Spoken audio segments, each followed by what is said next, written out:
देश में लोकसभा चुनाव को लेकर सरगर्मी बढ़ी हुई है।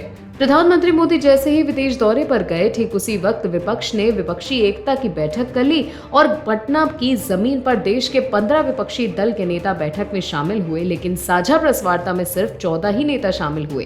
केजरीवाल साहब कथित तौर से हताश होकर दिल्ली लौट आए, लेकिन जैसे ही पीएम मोदी भारत लौटे, मोदी ने अपने व्यक्तित्व के अनुरूप सरकार से लेकर संगठन स्तर की मैराथन बैठक कर विपक्ष को ये बता दिया कि विपक्ष अगर डाल है तो पीएम मोदी पात पात हैं।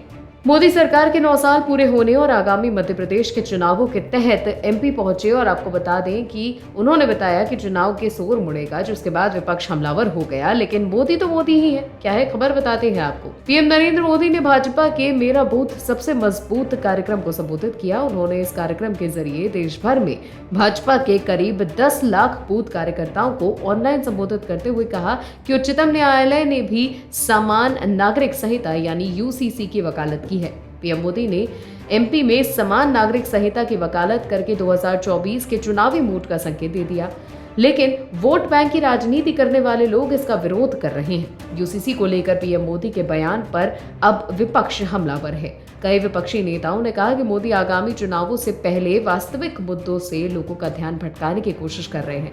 कांग्रेस महासचिव केसी वेणुगोपाल ने समाचार एजेंसी एएनआई से बात करते हुए कहा कि उन्हें पहले देश में करीबी महंगाई और बेरोजगारी के बारे में जवाब देना चाहिए। वो कभी मणिपुर मुद्दे पर बोलते ही नहीं। पूरा राज्य पिछले 60 दिनों से जल रहा है। वो सिर्फ इन सभी मुद्दों से लोगों का ध्यान भटका रहे हैं। पीएम नरेंद्र मोदी मंगलवार को भोपाल के भाजपा के मेरा बूथ सबसे मजबूत अभियान में पार्टी सदस्यों को संबोधित कर रहे थे। जब उन्होंने यूसीसी और 3 तलाक पर चर्चा की, उन्होंने कहा कि वो 9 साल से शासन कर रहे हैं। अगर वो यूसीसी लाना चाहते थे तो उन्होंने पहले ऐसा क्यों नहीं किया। इस पर चर्चा हो सकती थी और सभी राजनीतिक दल इस मामले पर अपनी बात रख सकते थे, लेकिन ऐसा नहीं किया गया। वहीं कांग्रेस नेता आरिफ मसूद ने एएनआई से बात करते हुए बताया कि पीएम को याद रखना चाहिए कि उन्होंने डॉक्टर BR अम्बेडकर द्वारा तैयार किए गए संविधान की शपथ ली है। देश के सभी वर्गों को संविधान पर भरोसा है और वो इसे बदलने या नष्ट नहीं होने देंगे।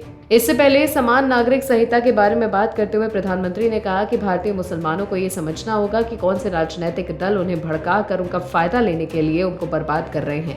उन्होंने कहा कि हम देख रहे हैं कि समान नागरिक संहिता के नाम पर लोगों को भड़काने का काम हो रहा है। एक घर में परिवार के एक सदस्य के लिए एक कानून हो, दूसरे के लिए दूसरा, तो क्या वो परिवार चल पाएगा? तो देखा आपने मोदी के ब्रह्मास्त्र से कांग्रेस को कैसे मिर्ची लगी है। और भी वीडियोस देखने के लिए चैनल को सब्सक्राइब करें और बेल आइकन को दबाएं।